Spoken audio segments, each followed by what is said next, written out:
కాదు, ఆకాశం నుండి పిడుగులు పడినా మీరు చలించరుగాక. మీలో అనంత శక్తి ఉందని విశ్వాసం కలిగి ఉండండి. గట్టిగా తిరస్కరిస్తే పాము విషం కూడా మీ పట్ల నిర్వీర్యమైపోతుంది. జాగ్రత్త, చేయలేను అని అనవద్దు. ప్రతికూల భావనలు రాకూడదు. మన భారత జాతి గర్వించదగ్గ మహనీయులలో ఒకరైన స్వామి వివేకానంద తెలిపిన గొప్ప మాటలను మరలా మీకు తెలియజేయడానికి మీ ముందుకు వచ్చిన నా పేరు యామ్నిశ్రీ. నేను జట్టి హై స్కూల్ కర్నవల్స్లో 9వ తరగతి చదువుతున్నాను. ముందుగా ఇక్కడ ఉన్న న్యాయ నిర్ణేతలకు, పెద్దలందరికీ నా హృదయపూర్వక నమస్కారాలు. ప్రస్తుత సమాజంలో యువతపై స్వామి వివేకానంద బోధనలు అమోఘం, అనంతం, అజరామరం, అనన్య సామాన్యం.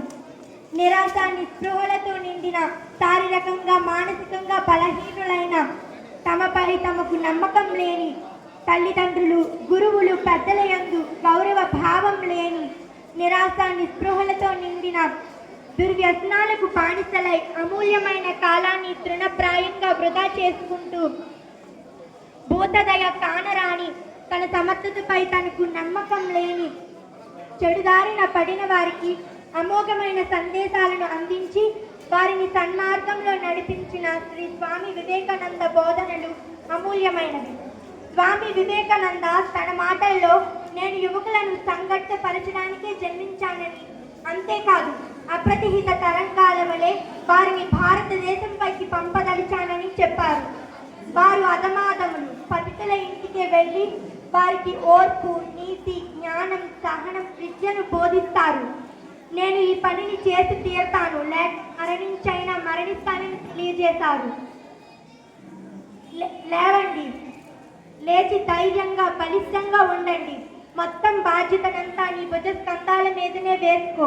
నీ భవిష్యత్తుకు నీవే బాధ్యుడవని తెలుసుకో. మనకు కావలసిన బలం, శక్తి అన్నీ మనలోనే ఉన్నాయి. నీకు కావలసింది బలం, కాబట్టి ఆత్మవిశ్వాసం కలిగి ఉండు. మనకు కావలసింది ఉక్కు నరాలు, ఇనుప కండలు.